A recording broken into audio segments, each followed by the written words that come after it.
Thank you so much, Savira, in absentia for that. I do understand it was slightly out of sync because we were having some technical difficulties, and Nisha's been able to join us now. So we hope that we'll be able to present the program so you can see how the psychosocial aspects fitted on that. Nisha, do you want to, hi, do you want to present on the Hi. slides? Sure, I'm going to share my screen. Okay, I'm not sure why I'm not seeing it here. Just give me a second. Sorry, this was a bit of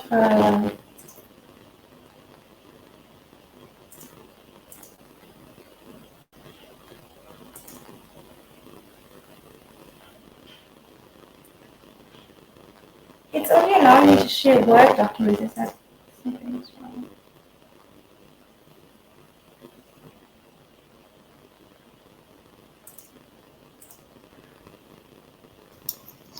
Can we ask the Stellenbosch tech team to allow Nisha to share her slides, please? Fatima, I sent it to you. Do you No, want this Arena. project? I know We I can also send it can't from share our side. anything except up there, so I'll need to ask the tech team to allow us to do that. If you want to just start talking about the program, we can try and see if Sure. we can get to the slides thereafter.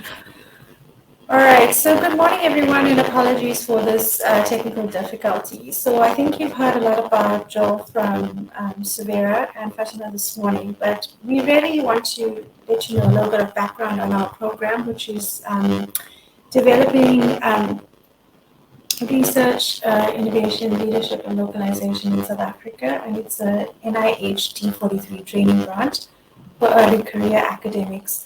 And we really focused on the journey towards research leadership. So overall, our goal in DRAW was to produce 20, at the outset way back in 2015, was to produce 20 high-skilled scientists that were going to lead socially valuable, locally relevant, and culturally sensitive research that was designed specifically around health challenges that were facing South Africa and our province of KwaZulu-Natal in particular. And we had three main objectives. The first one was to actually ensure that we have these 20 world-class scientists in 5 scientific tracks, which included HIV and AIDS, health research ethics, health professions education, health system strengthening, and mental health, which you heard about now. We wanted to develop the skills of mentorship and supervision and thereby build a community of practice amongst our cohort and retain this cohort in academic environment and in the KwaZulu-Natal Department of Health, but take them on a track towards research leadership and academic promotion. So some of the principles that underpinned our program was mentoring and support of our fellows and supervisors, development of the research knowledge and values, ensuring that our fellows went on a research development, leadership development track, including the academic promotions and NRF ratings, building communities of practice to cultivate knowledge-led hubs, and responsiveness to our health priorities in South Africa, underpinned by a philosophy of social accountability, research integrity, and excellence. And without intending to do so, a large number of our fellows were females, and therefore became one of our objectives later on is to support them. So we had specific competencies and deliverables that we wanted our PhD fellows to achieve and our postdocs, and I'm not going to go through that. And we recruited our fellows from the University of KwaZulu-Natal, particularly early career academics, in the College of Health Sciences and healthcare professionals within the KwaZulu-Natal Department of Health. We ended up with a multidisciplinary cohort of fellows from fellows from physiotherapy, optometry. We had some nurses, we had a few medical specialists, some physiologists, neuroscientists, audiologists, psychologists, and anatomists. So we had quite a diverse group of fellows from the different healthcare professions. And by the end of 2022 in action at the end in June, we have a total of 26 fellows now. We set out 20, ended up with 30 at a point, and then we had some fellows leave due to academic promotion. We ended up with the favorable rand-dollar exchange rate. We were able to take on an additional two cohorts, cohort 3 and cohort 4, in 2019 and 2021 respectively. So just zoning in on our female fellows, and this is actually not the easiest slide to see, but we have a total, if we just looked at our 4 cohorts, we've got 22 female fellows, and if you can see in each cohort we had 10 fellows, and more than 50% were actually female. We had 7 in our first and second cohorts, and then 5 in our third cohort, and 3 out of 5 in our fourth cohort. The majority of our fellows are between 40 and 45 years of age, and throughout this program from 2015 until now, we've had a fair number of them actually being promoted from developmental lecturer to senior lecturer, and then associate prof, and even full professor. We have a large number of honors, masters, and PhD students that are being supervised at UKZN by the fellows, and a large number that have actually graduated now. One of our female fellows has received NRF rating, and another 3 to 4 are actually applying. We've had them present at conferences, obviously more pre-COVID than after COVID, and there's a fair number of publications, book chapters, and even policy documents. So overall, in terms of this program, we started off with 20.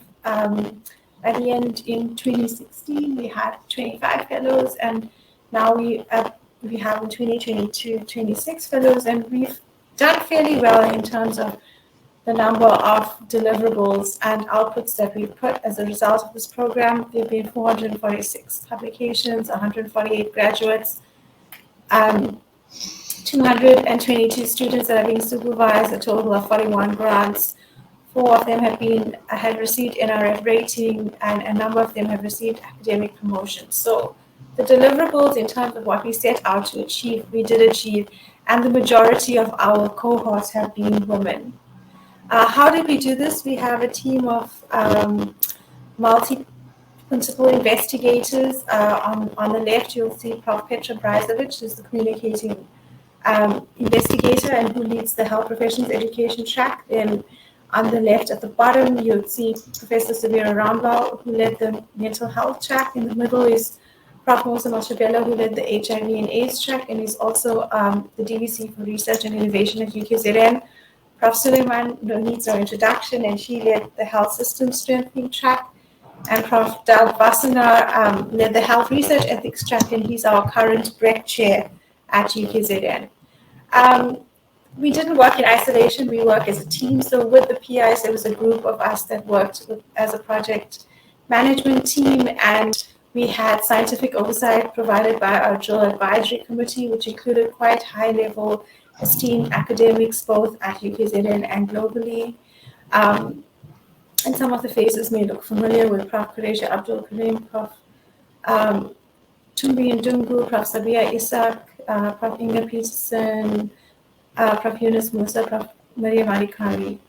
And then our program wouldn't be successful without our fellows. So if you even look at the pictures, you can see the majority of our fellows are women in academia and women who juggle multiple roles. We're going to discuss a little bit later on the mentorship model, and Savira spoke about the psychosocial mentorship. But originally, we envisioned this as a triad with a research supervisor and a career mentor who would be paired with the fellows, and these are some of our dyads and triads, but it didn't quite work out the way we envisioned, and I think our fellows and the other speakers will tell you about this. But sorry, Nisha, if you could just hold on, I'm trying to get to that slide. So I think it's 2 slides later as well, so that the slides are in sync with what it is you're saying. So if you can get the next slide, right. Is this fine, Nisha? It's where you have the portfolio? Yeah, okay, let me just get back onto maybe, okay, now I can see myself. And yes, as I was saying, we did not do this program in isolation with just the triad. We had some tools that we had provided to our fellows to help them grow in their actual research and to strengthen their research. And we provided them with um, the psychosocial support that Sabira talked about, specific skills, and quite a structured training program, which started off with research skills in the first years and then focused right through with a thread on personal development, a thread on writing, and a thread on communicating science to the public, which has been one of the most impactful training programs, because a lot of our fellows have then been able to use their skills to get their research into the public space. And this is what do some of our fellows say, and I think you're going to hear them just now. But they saw Drill as a vehicle for bringing them to where they are today, and it helped not only help them with their PhD or postdoc trajectory, it really helped them to execute it in a way that they wouldn't have done without Drill. Some have said Drill has transformed them, and there's this picture of being a caterpillar to a butterfly, and it largely they focused the support that they received in terms of the relationships, that we had people who were together in this group that had similar values, were willing to share lessons learned, are willing to create a platform for them to develop into research leaders and to become mentors themselves. So that in a nutshell is what our program is about, and we'd like to acknowledge our funders and our Drill PIs, our project management team, our fellows, and the UKZN College of Health Sciences. And that's about it from me. Thanks. Thank you, Nisha. And as Nisha's mentioned, it worked out in this project that the majority of the PIs were female, so it's 3 out of 5, and that we ended up with a lot more of our cohort being females. Nisha mentioned the mentorship model, and we had purposely tried to put the mentorship into the project because a lot of us had felt that we hadn't achieved what we wanted to achieve when we were going up the ranks, and we wanted to do different by our fellows. So we had put in the academic mentorship, which was the research supervisor, and then the career mentorship, which was all about supporting the fellows in terms of career-life balance, even though I don't like that word, but to kind of achieve what they wanted to achieve without feeling that that they had to compete with anyone, that everybody had their own path, that they had to follow those. And a lot of it in terms of the support for fellows, especially the female fellows, was our female fellows. We have 2 with us today, Desiree and Brenda, and I'll ask them to comment in a few minutes. But they're young females, they have families, young families at that. They're managing a career pathway that is very much key performance and very rigidly applied at the university and doesn't take into consideration the aspects that the female academics or clinicians might be dealing with as well. So Desiree is from the clinical side of our program, and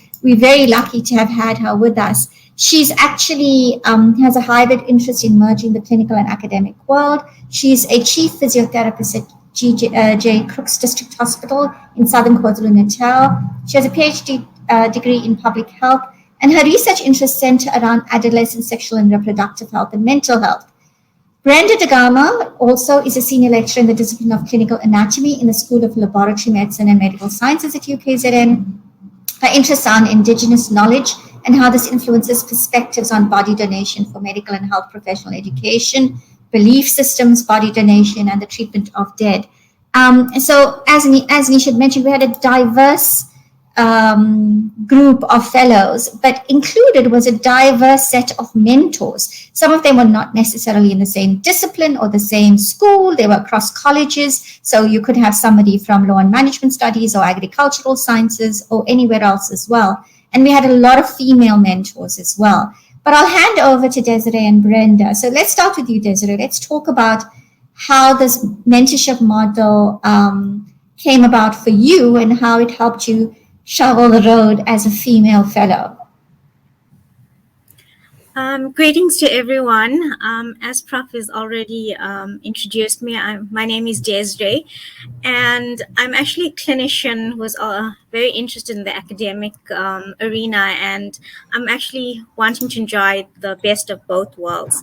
So, from coming from like the Department of Health and going into the Drill Fellowship program, I found that it provided me with a mental stimulation that I really needed. It provided me with an environment where I could not just thrive, but actually flourish, where you could be vulnerable. And also, it was a lot of socialization, which was good for, I think, the mental health of all the Drill Fellows.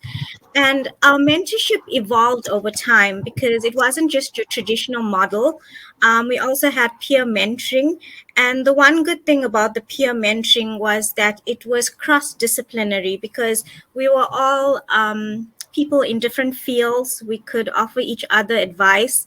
There was opportunities to write research articles together. We basically supported each other in terms of like networks. And what Drill showed us is that even peers can take on the role of mentoring. And I think for me, the mentorship reduced isolation. And also my PhD journey didn't necessarily be, normally people would say it's quite a lonely journey, but for me, it wasn't a lonely journey because I found a family of support. So it wasn't just like we were having like our professional relationships, but we also found friendship within each other. And I think the self-confidence, because when I came from the Department of Health and I was with obviously a cohort with people that were already in academia and they were building their careers. And to some point, I did go through like that whole thing of imposter syndrome. And I think I'm definitely getting over that. And I'm finding my feet in like the academic world. And I think what I liked about Drill is that Drill didn't just want to produce high-class scientists. I think they also wanted to create better humans, And I think the whole Drill Fellowship experience was humanized by this network of people that could mentor us, or mentoring networks. And it also just showed like within like a sociological model, I mean, you as an individual come there with all your own skills and your own beliefs and everything, and then Drill had a huge part in the interpersonal layer because that's where the mentorship came into place, and the supervision, and also like having peers that supported you through the journey. And we were very mixed group of people who were doing their postdocs, and I was doing my PhD. And I found that like my postdoc colleagues who had been through the journey, like were able to also help us during our PhDs to also like navigate the whole PhD journey. So I'm just going to stop there and then maybe give Brenda a chance to also talk about her experience. And also just to say that I'm really glad that Drill considered the psychosocial aspects and the mentorship aspects, because I find like in an academic environment, it's so important to look at the individual holistically and, to try and build them up as like, as human beings first. And then like we were built to be better human beings through like the whole science or scientific journey. And just to say that we were just not publication machines, but we were more than that. Thank you. Thanks, Desiree. Brenda, do you want to share some of your experience as well? Thank you so much, Prof. Solomon. Thank you for the opportunity. Good day, everyone. I hope everybody's well. I must say that Drill especially the mentorship part. I remember when I first saw it, my first interface, when we were being welcomed in, and we got those pamphlet booklets which had the triangle with the mentee, mentor, supervisor. And I was like, how are you going to bring 3 people who are in academia together and we have a seamless relationship that's going to produce what is expected? But the beauty of it, when I got towards the end of the journey, also as I journeyed through my drill fellowship, that's when I saw the beauty of it. Not only the beauty of the triad itself, but the huge community that I was in, that I could tap into as per needed. And as I was thinking about this session this morning, it really reminded me of how when we grew up in a community, when community was really real, how those were elders you could always tap into for wisdom, and then you could always train the younger one to you and give them the skills that you would have already developed. And I think that picture includes what Desiree has said, because our journey, especially the peer-to-peer and the ability to also ask PIs because they are accessible, allowed us to have a community of huge support that we could always tap into. I mean, the peer mentorship that happened and the social space that we created, because we had a WhatsApp group as Drill Fellows. I mean, if we didn't have that WhatsApp group as Drill Fellows, especially during the COVID-19 pandemic, I don't know how we could have continued to stand together and be that family even through that time. And then the other, for me, another very big part of the mentorship was the personal development. I think Professor Vera touched on it in her presentation when I could still hear it, was the personal development workshops that she was doing with us as well, because they mentored our personal aspects and built us up personally as people, whether you were a clinician, as fellows, whether you're a clinician or an academic. I remember the one session where we were trained by her and were able to navigate the COVID-19 pandemic because we were in a crisis. And then there was another key one, which was, what was it called? Dealing with grief. And it came for me in a time where I was having personal shifts happening and I had to grieve specific relationships. And without that workshop happening at that time, during COVID-19, when we were doing online, I don't think I would have been able to survive all those personal elements. And hence, I want to fully support with sharing that exactly those two, that really a person without their personal aspect being whole or built up, then the professional cannot also be full and be functional as well. For me, I found that when I was whole and sorted on the personal side, then I could pour out to others professionally. I could pour out to my other drill fellows as well, because I was also intact on my inside, mentally, and in every component of me. So really, for me, I appreciate this huge support, because how I've become what I am, my ability to publicly speak, I never knew I had that skill. It was trained in drill. I was mentored in a way in it. And I now flourish in it because of what was built inside of me. So we're truly thankful for the journey, and everyone was behind the scenes that doesn't get to be in such spaces, but who contribute to what we are now, and the funders, of course. That's what I'd like to share, Prof. Solomon. Thank you, Brenda. Thank you, Desiree. I'm going to come back to what you both have mentioned while we wait for people to either ask questions or participate in the discussion. But I think it's interesting for me that both of you have said that you found value on reflection, because first of all, it means in the beginning you were uncertain, and if this wasn't part of the program, you might not have voluntarily gone into such relationships. That's the one. And the second thing is how we also thought about a mentorship in a very kind of institutionalized, rigorous way. It was this triad for academic and career mentoring. And what you presented is that it actually turned out to be so much more complex than that it became a community.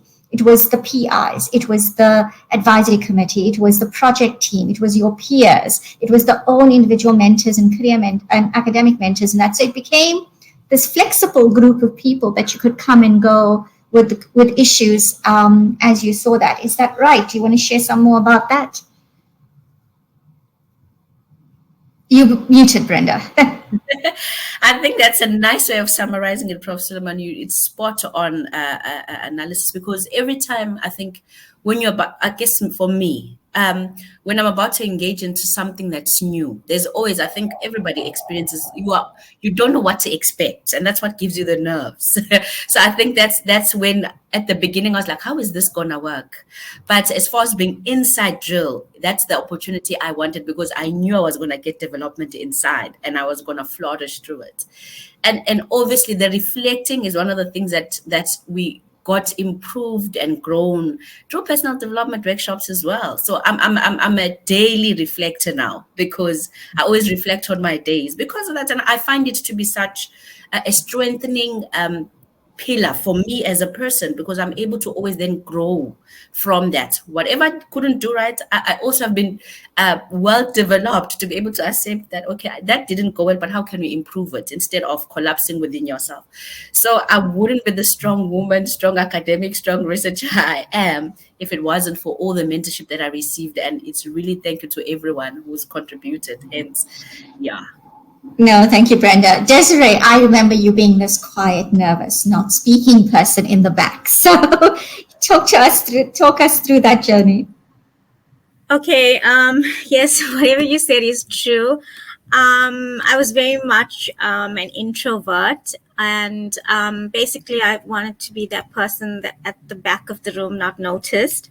And even like to public speaking was just not like my forte. And even like I said, when I joined drill, I did feel like odd because I was amongst academics, and I was just only starting like my career.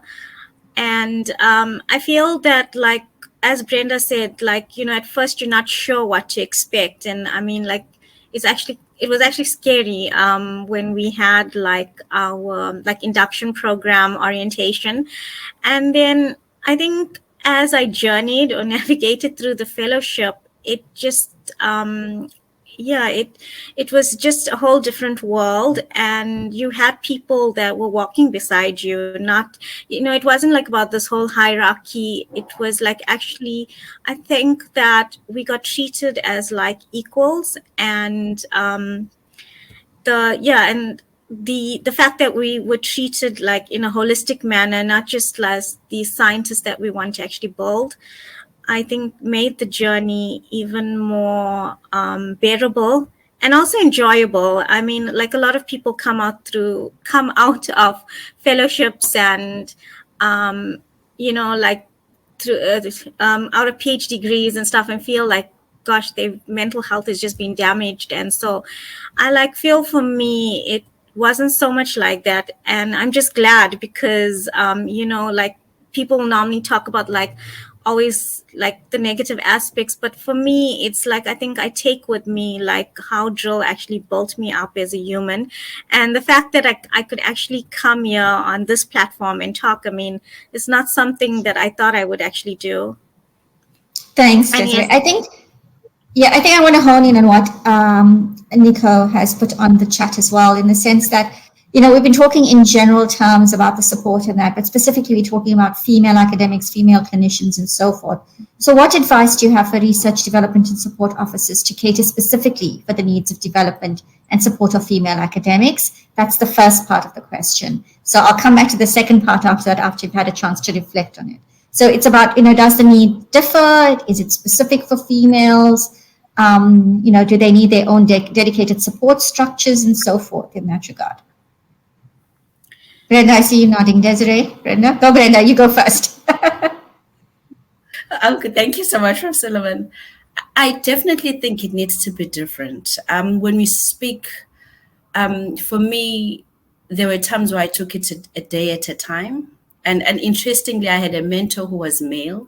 Kerry Wise and academic. I had two males next to me. And they were able to play their roles. I'm not downplaying their roles. And what I'm grateful for is that they understood that they're working with a female who was married, who was a mother of 2 kids. And hence they were able to understand that dynamic because they were also married men who had seen what their wives go through. So that for me helped. But I do believe for females, there has to be a different research development that is definitely planned and put into action because we go through different things. Not that I'm discriminating gender-wise, but the dynamic of being a woman is unique in its own way. And then when you are either married or not married and having children, there's a lot more balls to juggle.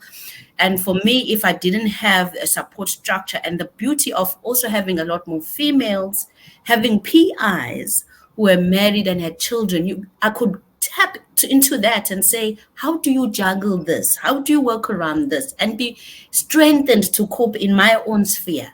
And hence, I truly believe it needs to be definitely different to cater for all these things, cater for the different strength that you need to have as a female to make it as an academic, in an academic space, for instance.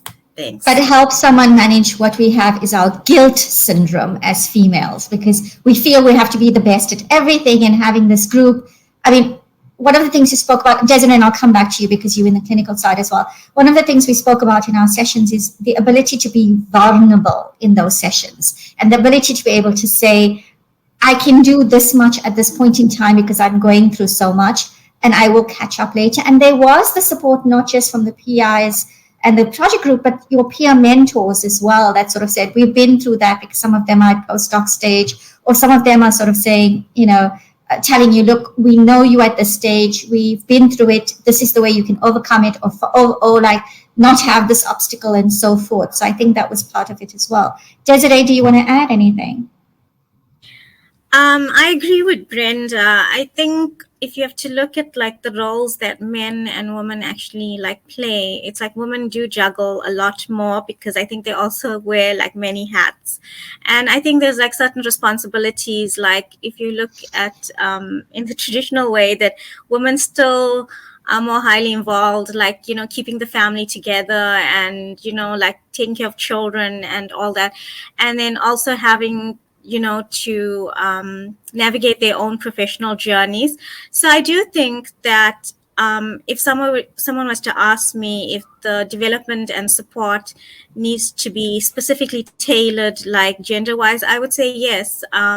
Because also, like female academics, they tend to juggle more. And I think that we have to also just look at the entire picture that goes with like them having this, like the many roles that they actually have to fulfill.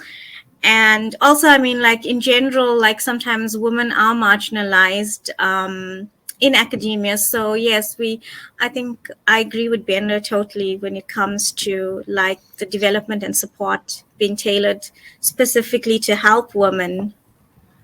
I think that I'm going to bring Nisha in at here, because Nisha, I know we started an evaluation of it. We're running through the preparation of the manuscript at the moment. But I think what I also found useful in some of the feedback was the males themselves saying that being with this group and then having to reflect on what the females were going through actually taught them something too. Can you reflect on that for us? Yes, I think the one thing that the males learned is that they don't juggle as much as the women.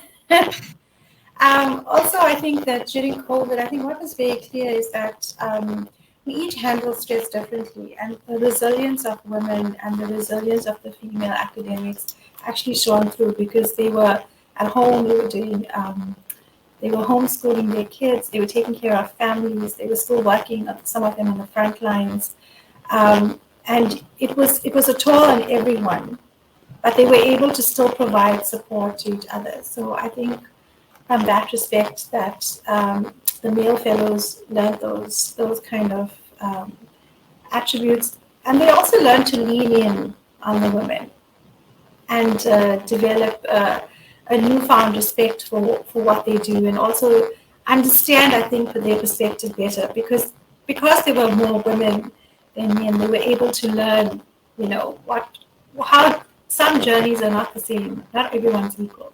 And so that builds a bit of empathy and compassion and understanding. But also when we went back to the departments, they're able to support the women in their departments with learning what they've learned in job. So it Thanks, made them Nisha. better leaders, yeah. I think that I know we're coming to an end, and I just want to summarize the key issues over there as well. What we found in Drill is that we consciously try to bring the mentorship and the psychosocial support in without having any kind of what could I say, a model to draw on in a way. And we found that the psychosocial support worked wonders for keeping our fellows energized, talking to each other, finding a balance, so forth. The mentorship turned out to be so much more complex. It turned out to be not something that could be rigid, but a community of mentors, whether they were peers, whether they were senior mentors, whether they were career academic. The fellows could come to them and lean on them for different things at different points in time. But I think also Brenda and Desiree also highlighted the fact that, generally also we end up with a cohort of PhDs that become peer mentors, or a cohort of fellows in another program that become peer mentors. But you don't have a mixed group, which we ended up having unintentionally. And so those that were ahead could help those that were stepping up. And still there were others that were ahead of them that were senior in either the PIs or the project management or the advisory group that could help the next batch as well. So it was a continuum of people that were there for that. What's also happened, and Portia's talked about the sustainability, is that the group have actually started working together outside of us. They have their own WhatsApp group. So the PIs are a lot involved in that. They do their own writing retreat. They do their own assistance with each other in terms of bringing other skills to the academic teaching. They get together to write on things or to research on things, and it's become very interdisciplinary. So unintentionally, Portia, we've created a group that are crossing disciplines, crossing colleges, talking about different things. And in a way, what has happened is that people working on, say, HIV have come together to look at the different aspects they're working and are becoming more holistic in their projects. If they're looking at psychology, basically, so it's becoming more clinical and academic and psychosocial support and behavioral. So it's becoming a lot more integrated in that regard as well. And so I'm hoping that once we publish, you'll be able to see a lot more, and we'll definitely keep you posted about those. But we are very grateful. And I think that, well, Brenda and Desiree, I'll give you the last word. Do you think these relationships are going to continue? Desiree? Yes, I definitely think that these relationships are going to continue, because it wasn't just that we were peers in this fellowship. I think we developed friendships. There are many of the Drill Fellows that are working together, that are publishing. We're still getting together and organizing writing retreats. And I think it can definitely be sustainable, because, people have seen that, you can do like this whole cross-cutting, and it's like you find, like what I found is like my colleagues in physio working with colleagues in optometry and publishing research. And, we also have like the anatomists that are also looking into like health research ethics. So it's like, I feel like people are no longer in a box. We actually getting out of their box, and I do see sustainable relationships in the future. And even though our fellowship is coming to an end this year, but I can confidently say that we have made friendships for life. Thank you. Brenda? Thank you, Prof. Suleiman. I fully agree with Desiree, and definitely, I don't think the relationships will end. Neither will the networks that have been created and the multidisciplinary networks that have occurred for research. And I'm absolutely proud of the fellows, and I'm more proud of what's going to come out and what it's going to contribute to our society and to health in the future, because these networks are very interesting networks. I think if we were functioning in the normal institutional mentorship programs, wouldn't have occurred. So it's a beautiful unison that has started, and I think the melody that's going to come out is going to even be more beautiful to hear in the future. Thanks, Pep. Thank you both so much. Nisha, any last words before I close for this session? No, I actually think the Desiree and Brenda have captured it well, and I have to say, for me, I just feel very proud of where our fellows have, uh, how they've grown and how confident they are, and the kind of output that we've had. I think that for me is a success, and that's what makes our program different. We're not in competition with each other, we're here to work together and to collaborate. So Thanks, Nisha. and that should be the goal. Yeah. I think that one of the things that the fellows got shocked at our first orientation is when we stood up as PIs and say, we don't want you to become us. We want you to become better than us. And we're really looking forward to seeing this group become really excellent and go beyond our wildest expectations in that regard as well. Thank you so much for everyone for joining us. I don't know if you have any more questions or comments, you're welcome to put it in, but we really appreciate you joining us today and just experiencing what we had experienced with our fellows. We are very proud of them. And thank you once again for joining us. Hope you enjoy the rest of the conference. For now, thank you. Bye. Bye. Bye. Bye, thank you.